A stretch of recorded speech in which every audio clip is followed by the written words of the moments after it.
Investigate how changes in concentration affect the rates of reaction by a method involving measuring the volume of gas and a method involving a change in colour or turbidity. This should be an investigation involving developing our hypothesis. Now, really, there are two required practicals for this. One to do with changing the colour and looking at the speed or the time it takes for the colour to change. And the second one, which my colleague is going to do, which is involving the amount of volume of gas that a reaction produces. So I'm going to focus on changing the colour. And today I've got an acid, which is hydrochloric acid, and I've got sodium thiosulfate. Now, when these two are mixed together, they will react. And the product will be kind of like a yellowy colour, but it will also mean that it will be opaque and I will not be able to see through it.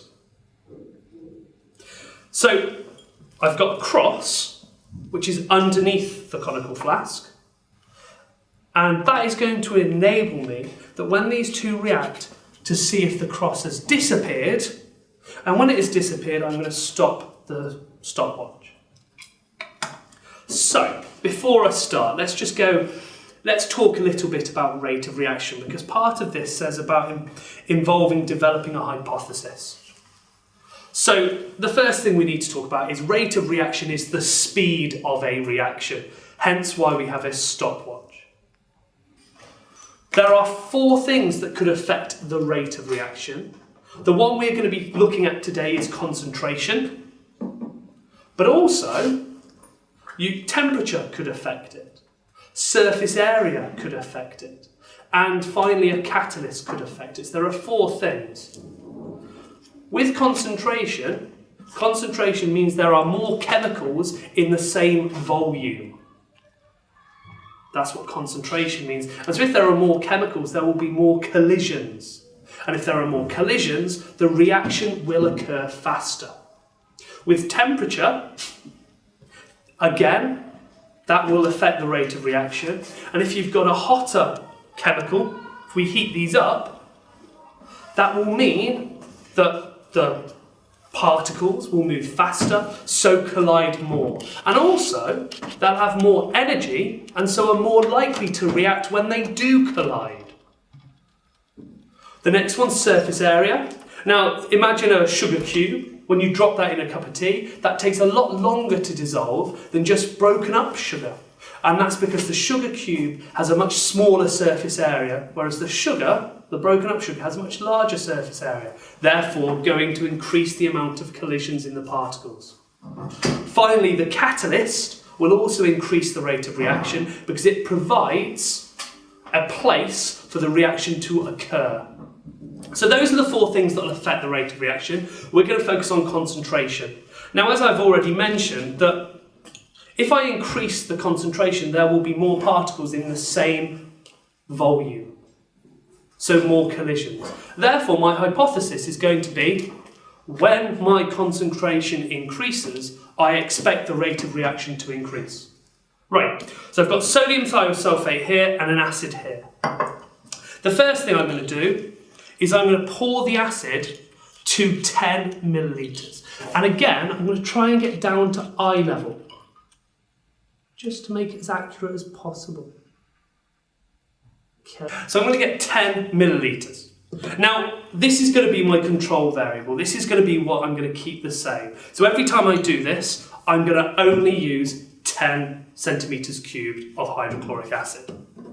Now, my sodium thiosulfate, the volume must be the same. That's the key thing. However, the concentration will change. So the first time you do it, it states in the AQA that you should use 10 centimetres cubed.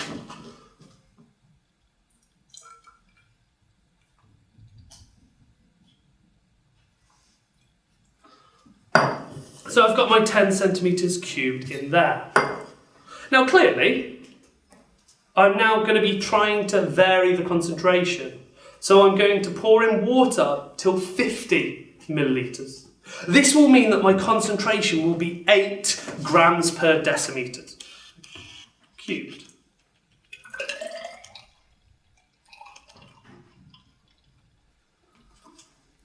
Now,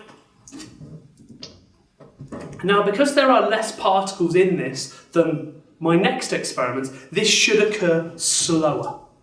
So I'm going to pour the first one in, sodium thiosulfate. I'm going to get the stopwatch ready, and I'm going to pour in the next one.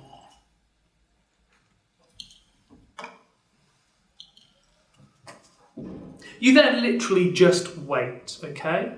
Being careful not to mix it, to not change anything that's happened to it, because you want to make sure that the control variables are the same. So if one time you mix it and the other times you don't, well, that will also affect the rate. So looking at it now, you can clearly see a reaction is occurring. Now, a reaction will only occur if the particles collide and have enough energy to react. So it's turning. That's because it's changing colour. Now, looking from above, I can still see the cross. So I'm going to keep the stopwatch running a bit longer. You keep looking at this cross, and until you can no longer see it, only then do you stop the stopwatch. If you can still see the cross, you let the stopwatch carry on running. Because remember, we're looking at the speed of colour change, and we want to keep the point at which it turns the same, and that point is when we can no longer see the cross. So I can just still see it, therefore I keep the stopwatch running. So I can no longer see the cross, so I stop the stopwatch. Again, this is over 6 minutes. Therefore, it's quite a slow reaction.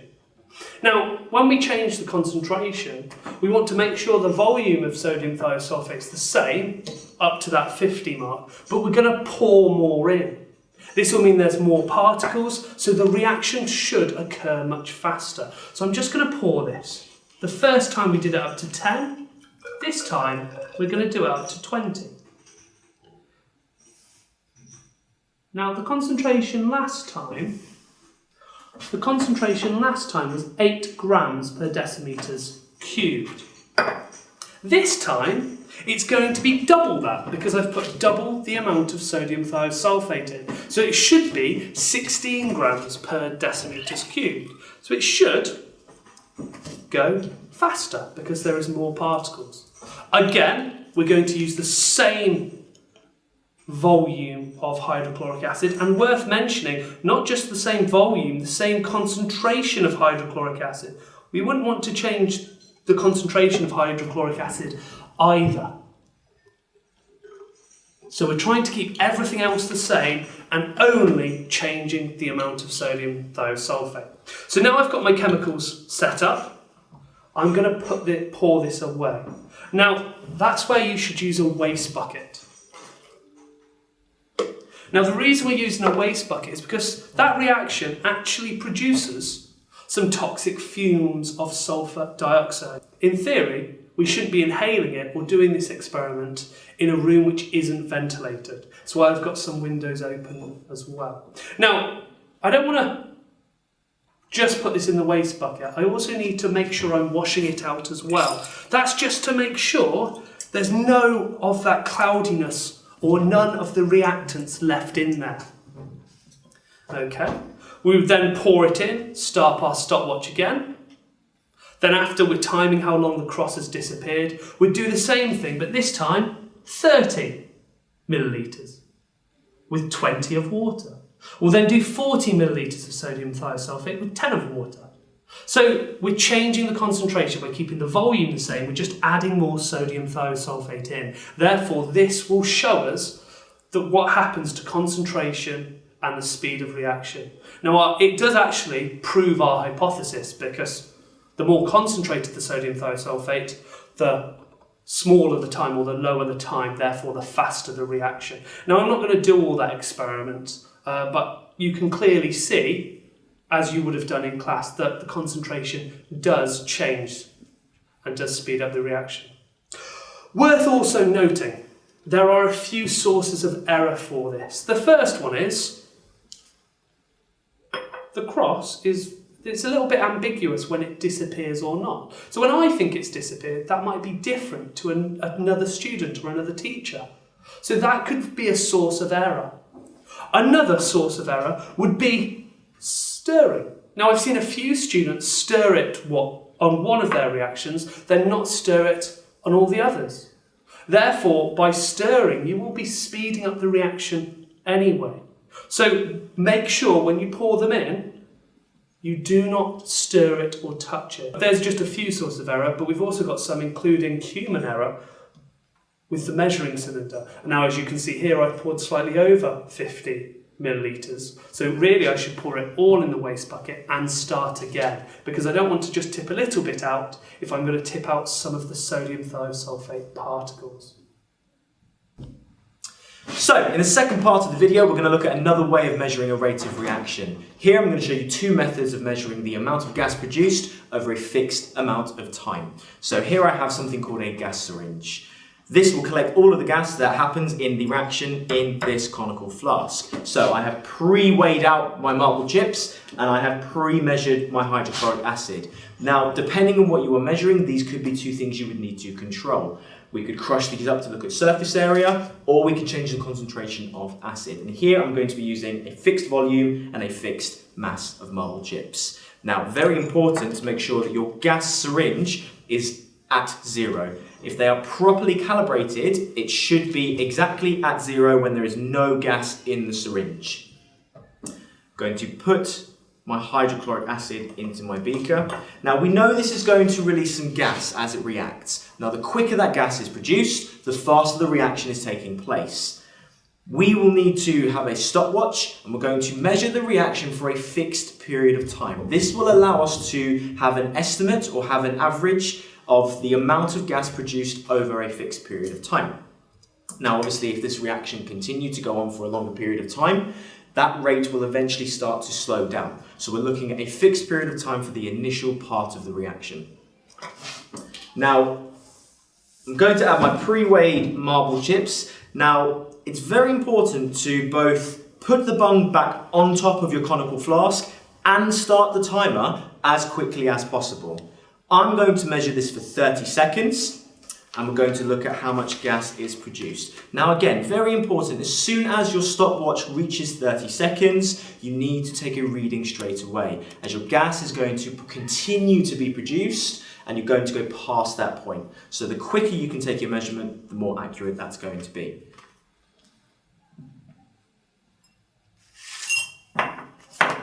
And there's my time. So you can see here the marble chips reacting, and as they are reacting, the gas is being funneled through the top, through the bung, and into my gas syringe, which we can see moving here. 30 seconds exactly, so that is the precise point that I would take my measurement. Obviously this is facing you, and I would record that onto my table. Now depending on what we are changing, it depends on what we do next. But very, very important that each time you do this reaction, use fresh acid and fresh marble chips if that is what you are using. Or magnesium strips or whatever reagents you are using, you use fresh ones each time. Now I'm going to show you a second way that you will probably use in a lab to just do exactly the same measurement as a gas syringe. We're going to be using conical flask, a bung with a delivery tube, a see-through trough, and a measuring cylinder. Now, just to prove a point, I'm going to be doing the same experiment but with magnesium ribbon instead. This will still produce a gas, we can still look at the rate of reaction. First things first, setting up your collection apparatus. Now, my measuring cylinder just about fits into my trough, and you want to put it in so that it fills up completely with water. Now when you turn that upside down, making sure to keep the top of the measuring cylinder underneath the water. This is going to keep the water inside the measuring cylinder so we can make our collection. Now I have filled it up so much so that it is above my measurements, above my markings on my measuring cylinder. So I'm just going to release a small amount of water .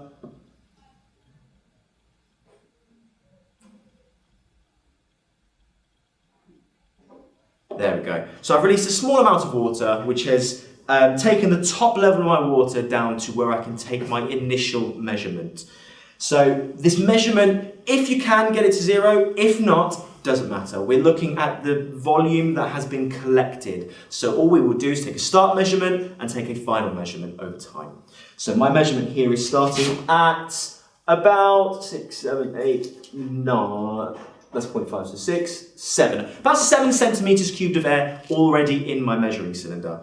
I'm going to make a note of that up on the board, just so I don't forget.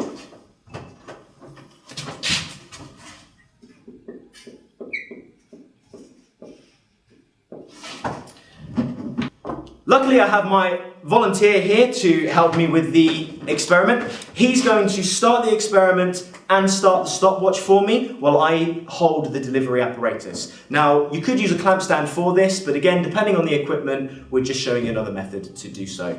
Now, I'm going to put my delivery tube into the top of my measuring cylinder, keeping that top of the measuring cylinder below the water. My colleague will add my pre-measured amounts of magnesium ribbon and hydrochloric acid.